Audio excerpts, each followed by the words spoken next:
Hi hello. ഇന്ന് ഒരു കുട്ടി വ്ളോഗാണ് കേട്ടോ. വ്ളോഗ് ചെറുതാണെങ്കിലും ഇന്നത്തെ പ്രത്യേകത കുറച്ച് വലുതാണ്. ഹസ്ബൻഡിൻ്റെ ബർത്ത്ഡേ ആണ് കേട്ടോ. അപ്പോൾ അതിനെന്തെങ്കിലും അൺഎക്സ്പെക്റ്റഡ് ആയിട്ട്, അതായത് സർപ്രൈസ് ആയിട്ട് എന്തെങ്കിലും ഗിഫ്റ്റ് കൊടുക്കാൻ വേണ്ടിയിട്ട് പോകുക കേട്ടോ. നോക്കട്ടെ, ഡ്രസ്സോ എന്തെങ്കിലുമൊക്കെയാണ് മനസ്സിലുള്ളത്. അപ്പോൾ പോയി നോക്കാം നമുക്ക്. സാധാരണ എന്ന് വെച്ചിട്ടുണ്ടെങ്കിൽ കുറേ മുമ്പേ ഞാൻ വാങ്ങി വെക്കും കേട്ടോ, ഓൺലൈനായിട്ടോ അങ്ങനെ എന്തെങ്കിലുമൊക്കെ ഞാൻ അല്ലെങ്കിൽ പർച്ചേസ് ചെയ്തിട്ടൊക്കെ വാങ്ങി വെക്കുമായിരുന്നു. ഇന്ന് അന്ന് തന്നെ പോയി വാങ്ങിക്കുക കേട്ടോ. ബർത്ത്ഡേ അന്ന് തന്നെയാണ് ഞങ്ങൾ വാങ്ങിക്കുന്നത്. അതെന്ന് വെച്ചിട്ടുണ്ടെങ്കിൽ കുറേ മുമ്പ് കൂട്ടി വാങ്ങിച്ച് വെച്ച് കഴിഞ്ഞാൽ എനിക്ക് ആ ടൈമിൽ കൊടുക്കുന്നതിന് മുമ്പ് ഞാൻ എന്തെങ്കിലും സൂചന കൊടുക്കും. എനിക്കങ്ങനെ പറയാൻ ഹസ്ബൻഡിൻ്റെ റിയാക്ഷനൊക്കെ അറിയാനൊരു ക്യൂരിയോസിറ്റി ഉണ്ടാവും. അപ്പോൾ അത് കാണുമ്പോൾ തന്നെ ഹസ്ബൻഡ് മനസ്സിലാവും എന്തോ ഒന്നുണ്ട് എന്നുള്ളത്. അതിനിട വരുത്തണ്ടെന്ന് വിചാരിച്ചിട്ടാണ് ഞാൻ അന്നേ ദിവസം പോയി പർച്ചേസ് ചെയ്യാൻ വിചാരിച്ചത് കേട്ടോ.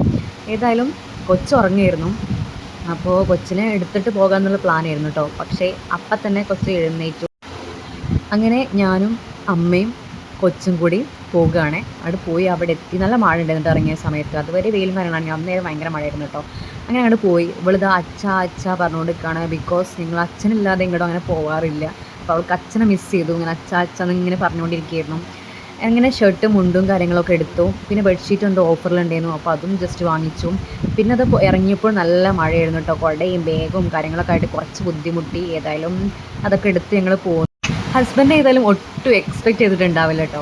കാരണം ഞാൻ ഒരു സൂചനയും കൊടുത്തിട്ടില്ല. എനിക്ക് ബർത്ത്ഡേ പോലും ഇന്നാണെന്ന് അറിയില്ല എന്നുള്ള മട്ടിലാണ് ഞാൻ നിന്നത് കേട്ടോ.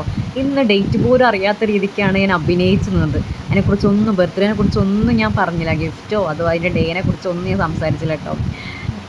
അപ്പോൾ ഇതാ ഞാൻ വളരെ എക്സൈറ്റ്മെൻറ്റോട് കൂടിയിട്ട് ഹസ്ബൻഡ് ഞാൻ ഗിഫ്റ്റ് കൈമാറാം കേട്ടോ. ഹസ്ബൻഡ് കേക്ക് കട്ടിങ്ങിന് വേണ്ടി നിൽക്കുകയായിരുന്നു.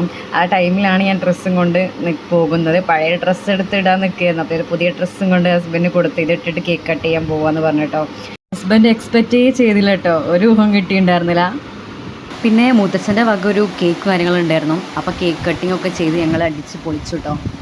അപ്പോൾ ഇന്ന് ഇത്രയേ ഉള്ളൂ. Okay, bye.